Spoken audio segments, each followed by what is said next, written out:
नमस्कार दोस्तों, मैं हूं आपका फाइनेंशियल दोस्त। दोस्तों, आज के अपने इस वीडियो में हम बात करेंगे वाइटॉक म्यूचुअल फंड द्वारा अपना नया एनएफओ लॉन्च किया जा रहा है, जो कि वाइटॉक कैपिटल डिजिटल भारत फंड के नाम से जाना जाएगा। दोस्तों, हमारी कोशिश रहती है कि हम आपको सरल शब्दों में स्कीम की पूरी जानकारी दे सकें। दोस्तों, वीडियो शुरू करने से पहले आपसे छोटी सी रिक्वेस्ट है कि अगर आपने हमारा चैनल अभी तक सब्सक्राइब नहीं किया है तो प्लीज़ इसे सब्सक्राइब करें। तो दोस्तों, आज का अपना वीडियो शुरू करते हैं। वाइटॉक म्यूचुअल फंड द्वारा अपना नया एनएफओ लॉन्च किया जा रहा है, जो कि वाइटॉक कैपिटल डिजिटल भारत फंड के नाम से जाना जाएगा। इस एनएफओ के अंदर आप 20 सितंबर से लेकर 4 अक्टूबर 2024 के बीच में निवेश कर सकते हैं। वहीं अगर आप इस बीच में निवेश नहीं भी कर पाए तो जब ये दोबारा से रीओपन होगा तो भी आप इसके अंदर इन्वेस्टमेंट कर सकते हैं। इस फंड में बेसिकली आपको जो निवेश किया जाएगा वह टेक्नोलॉजी और टेक्नोलॉजी से रिलेटेड सेक्टर के अंदर ही किया जाएगा। आप जानते हैं इसकी स्कीम डिटेल के बारे में। बेसिकली ये फंड थीमेटिक कैटेगरी का फंड है, जिसके अंदर टेक्नोलॉजी और टेक्नोलॉजी से रिलेटेड कंपनियों और इसी सेक्टर के अंदर आपका निवेश किया जाएगा।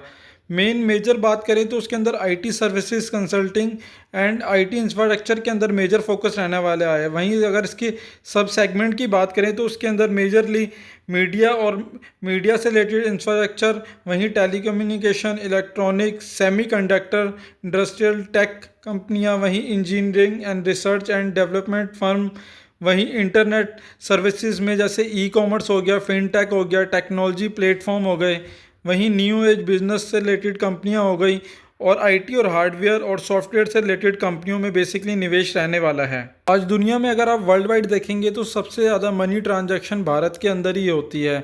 आज की डेट में बात करें तो कोई भी ऐसा सेक्टर नहीं है जहाँ पे टेक्नोलॉजी का यूज़ ना होता हो, चाहे वह बैंकिंग और फाइनेंसिंग सेक्टर हो या मैन्युफैक्चरिंग सेक्टर हो, रिटेल सेक्टर हो या टेलीकॉम या मीडिया सेक्टर हो, वहीं एनर्जी और यूटिलिटी सेक्टर हो या ट्रांसपोर्ट एंड लॉजिस्टिक्स सेक्टर हो या हेल्थ केयर और फार्मा सेक्टर हो।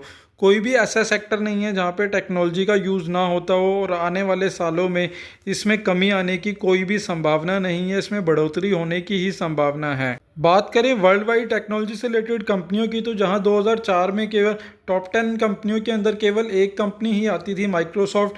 वहीं बात करें 2014 में तो इनकी संख्या लगभग 3 हो चुकी है, जिनमें से पहले नंबर पर एप्पल है, तीसरे नंबर पर माइक्रोसॉफ्ट है और पाँचवें नंबर पर अल्फ़ाबेट है। वहीं बात करें 2024 में तो यह रैंकिंग 10 में से 7 कंपनियों पर आ जाती है, यानी टोटल 10 टॉप की बड़ी कंपनियों में 7 की जो कंपनियां हैं वह टेक्नोलॉजी से रिलेटेड हैं। वह चाहे एप्पल कंपनी हो या माइक्रोसॉफ्ट कंपनी हो या नवीडिया कॉर्पोरेट कंपनी हो या अल्फ़ाबेट हो या अमेज़ॉन हो या मेटा हो। साथ ही साथ TCS भी है जो 10वें नंबर पर आती है। तो आप देख सकते हैं कि दुनिया में आज की डेट में वर्ल्ड वाइड में जो टॉप की 10 कंपनियां हैं उनमें से 7 कंपनियां जो हैं टेक्नोलॉजी से रिलेटेड ही हैं। बट हम यहाँ पर अगर इसका कंपैरिजन इंडियन मार्केट से करें तो यहाँ पर टेक्नोलॉजी से रिलेटेड केवल 2 कंपनियां ही आती हैं। दूसरे नंबर पर टाटा कंसल्टेंसी है, वहीं 7वें नंबर पर इन्फोसिस लिमिटेड है। तो आप देख सकते हैं कि यहाँ पर टॉप 10 कंपनियों के अंदर केवल 2 कंपनियां ही हैं जो टेक्नोलॉजी से रिलेटेड है। बट आगे आने वाले फ्यूचर में इनकी संख्या बढ़ने की पूरी संभावना है। इस वजह से इस सेक्टर में भी ग्रोथ होने की बहुत बड़ी संभावना है।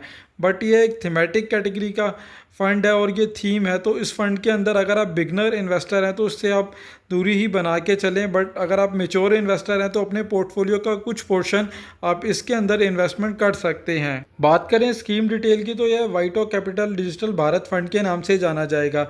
वहीं इस एनएफओ के अंदर आप 20 सितंबर से लेकर 4 अक्टूबर 2024 के बीच में निवेश कर सकते हैं।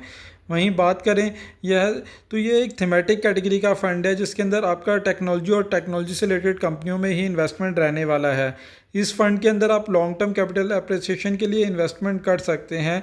वहीं बात करें इसके अंदर एसेट एलोकेशन की तो उसके अंदर इक्विटी और इक्विटी रिलेटेड इंस्ट्रूमेंट के अंदर 80 to 100% का इन्वेस्टमेंट हो सकता है। वहीं equity to equity related other instrument के अंदर 0 से 20% का इन्वेस्टमेंट हो सकता है। वहीं डेप्ट और मनी मार्केट के अंदर भी 0 से 20% का इन्वेस्टमेंट हो सकता है, और यूनिट ऑफ रेट्स के अंदर भी 0 से 10% तक का इन्वेस्टमेंट हो सकता है।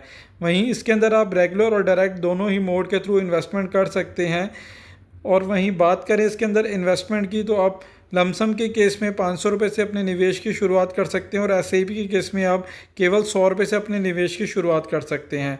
बात करें इस फंड पे लगने वाले एंट्री लोड की, तो उस पर किसी प्रकार का कोई एंट्री लोड नहीं है। वहीं बात करें इस फंड पे लगने वाले एग्जिट लोड की, तो यदि आप अपने पैसे को 1 महीने से पहले विड्रॉ करते हैं तो इस पर 1% का एग्जिट लोड लगेगा, और 1 महीने के बाद करेंगे तो उस पर किसी प्रकार का कोई एग्जिट लोड नहीं है। वहीं बात करें फंड मैनेजर की, तो इसके fund manager mister Ramesh, mister Tripti Agrawal, mister Dhiresh Pathak और मिस्टर पीयूष बेरनवाल के द्वारा ये फंड मैनेज होने वाला है। वहीं बात करें इसके बेंचमार्क की, तो इसका benchmark BSE tech total return index का रहने वाला है।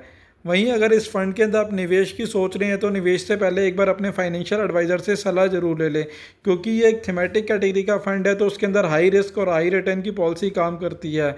वहीं अगर आप नए निवेशक हैं तो आप थीमेटिक कैटेगरी के फंड से दूरी ही बना के चलें, बट अगर आप मेच्योर इन्वेस्टर हैं तो अपने पोर्टफोलियो का कुछ पोर्शन आप थीमेटिक सेक्टर के फंड के अंदर भी इन्वेस्टमेंट कर सकते हैं, बट उससे पहले अपना रिस्क प्रोफाइल ज़रूर चेक करने के बाद ही इन्वेस्टमेंट का कोई भी डिसीजन ले। दोस्तों, आशा करता हूँ मेरे द्वारा दी गई जानकारी आपके लिए उपयोगी सिद्ध होगी, और यदि आपको वीडियो अच्छा लगा हो तो प्लीज़ इसे लाइक शेयर करें, और चैनल अभी तक आपने सब्सक्राइब नहीं किया है तो प्लीज़ इसे सब्सक्राइब करें। धन्यवाद दोस्तों।